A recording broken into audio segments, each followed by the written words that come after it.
no ga o dumisera ke rile tla duma kana kwa yone comrade 2 hours re la be go tekolo tla duma kana kwa yona ba ga re mono hela ke nya bo go le ntotlolele ba dire ke itlhabise pe ga gona potswelang ko ntle ga kuri yemang korota ga mpulele festere go ka tla ke peo ga ke go bulele festere ngong korota ga ke pere ke yalo mo businesseng go ya no nga ira ri irang apola jacket ha o sha apola jacket ga re lwena ha o sha apola jacket ga re lwena wa sha bona ka o comrade ke hudise ke gore go mo gotimo ke hudise gore ra ntwe wa bo reng comrade no wa hetella ya no or ke apole jacket o sa itse gore tsentse se se ka hata sa wa sha ke e bile se boleng bo kana kana ya re ka mpara nna ya renne tsa business sa batho mo tlhogo malagase a o tsura bene ke ora ke re go palama base e bo simola o taba ga gore hey a re go palama lift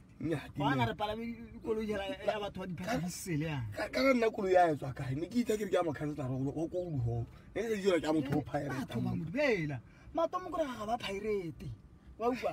matomo gore ga ba go neela madi ba gore ba re tsa o palame e ba go go neelela dijo ba go neele ba re tsa o tsenye quick ga ba pirate a re palame koloi ya motho a phatisele hela ya